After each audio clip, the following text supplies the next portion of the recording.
तो हम लोग मास कॉम डिपार्टमेंट में आए थे, तो यहाँ पे एंकरिंग का वर्कशॉप चल रहा है और एक से एक एंकर मेरे पीछे देख रहे हैं, सारे स्टूडेंट्स हैं यहाँ पे। क्यों आए हैं आप लोग यहाँ, क्यों आए हैं? यहाँ पे हम लोग एंकरिंग का वर्कशॉप सीखने के लिए आए हैं। एंकरिंग वर्कशॉप चल रहा है हम लोग मेरे का। साथ भी मैडम है जो चीफ मिनिस्टर प्रधानमंत्री के प्रोग्राम में भी रहते हैं। क्या नाम है आपका? मेरा नाम मीनाक्षी शर्मा है। कैसे करते हैं, एक बार थोड़ा इंट्रोडक्शन लाइन हम लोग सुनना कुछ चाहिए। नहीं, बस थोड़ी सी तैयारियां होती हैं, थोड़ी सी ब्रीफिंग होती है। जो अधिकारी होते हैं, जो ऑर्गेनाइज़र होते हैं, उनके साथ एक दो मीटिंग होती है और सारा कुछ फिर कंटेंट मिल जाता है। फिर उसको एक अच्छी स्क्रिप्ट तैयार करके फिर कोशिश होती है मंच संचालन करने की। तो 30 साल का एक्सपीरियंस है आपका? जी हाँ, 30 वर्षों का एक्सपीरियंस है। तो यही है जो पीएम आते हैं, सीएम आते हैं, गवर्नर आते हैं, सब में रहते हैं। तो आज एक वर्कशॉप था, उसके बारे में हम लोग बताएंगे कैसा रहा वर्कशॉप। लेकिन इतने गणमान्य लोग जो हैं वो सब गौसनर कॉलेज रांची आए थे मास कम्युनिकेशन में, और ये प्रोग्राम था स्टूडेंट्स के बीच कैसे एंकरिंग अच्छा से करना।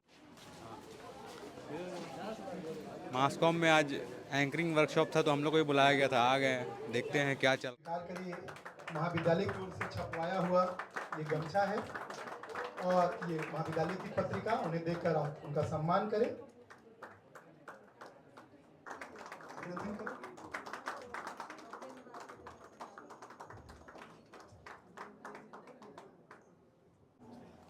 बेहतर है तो बेहतरीन की तलाश कर, और मिल जाए नदी तो समंदर की तलाश कर।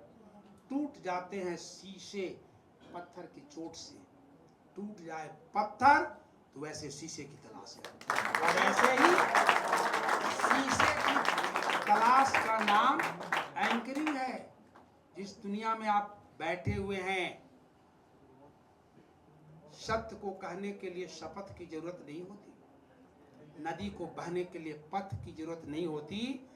जो लोग बढ़ते हैं मास कम्युनिकेशन की तरह मजबूत इरादों के साथ, उन्हें मंजिल पाने के लिए किसी रथ की जरूरत नहीं। लोग अलग होते हैं, उनका मूड अलग होता है, उनका माइंडसेट अलग होता है।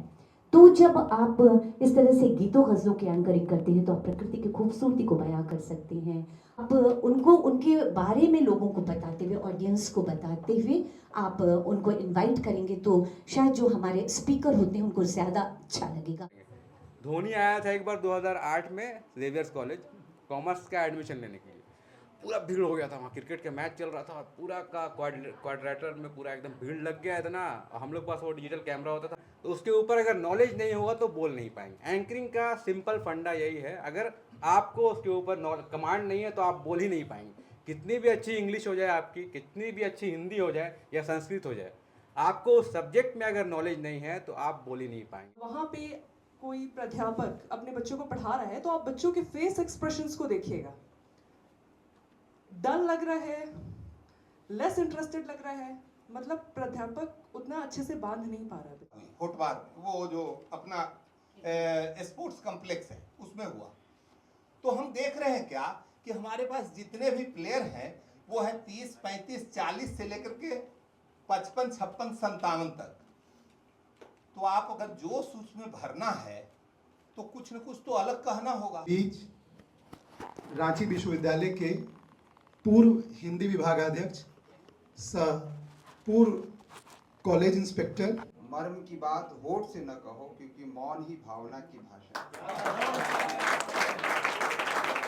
बहुत खुशी हो रहा है, जोरदार तालियां बजा लीजिए अपने लिए, क्योंकि बड़ी देर से आप बहुत पेशेंटली सुन रहे हैं।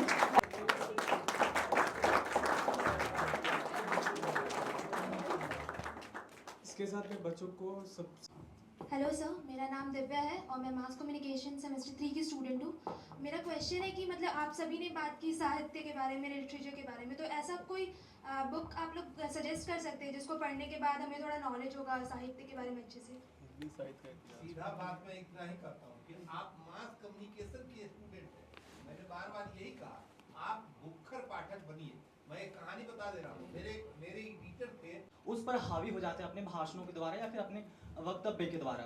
तो आप उस टीवी को हालांकि प्रेजेंट करते हैं, उस न्यूज़ चैनल को प्रेजेंट करते हैं, लेकिन कभी कभी आप अपने ऊपर भी उस चीज़ को लेते हैं जो बोला जाता है गेस्ट के द्वारा। तो आप घर जाने के बाद इस चीज़ को कैसे डील करते हैं? ये सिर्फ एंकरिंग के फील्ड में ही नहीं बल्कि पर्सनल ज़िंदगी में भी होता है कि हम दिन में 100 अचीवमेंट भी कर लें, लेकिन अगर उसमें से एक नेगेटिव भी आता है तो दिल में खलते रहता है। तो उससे आप कैसे डील करते हैं? Thank you. आपके प्रश्न के लिए थैंक यू।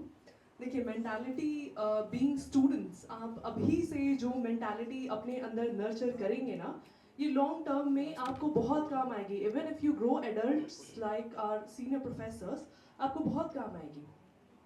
एक मेंटालिटी जो आपको एक्चुअली में मतलब लॉन्ग लाइफ सर्व कर सभी से, तो आप एक एक करके अपने सवाल या जो भी पूछना चाहते हैं पंक्ति आप याद करेंगे। दूसरी बात कि ये सिद्धांत है, व्यवहार में जब आप उतरेंगी तब सिद्धांत का प्रयोग होगा। केवल सिद्धांत से, मैं अपने जीवन की एक छोटी कहानी आपको बताना चाहता हूँ कि मैं गांव में पैदा हुआ। नाम को हमसे मतलब नहीं, पहले फोटो ले लो। चलिए मुस्कुराइए, हाँ मुस्कुराइए थोड़ा।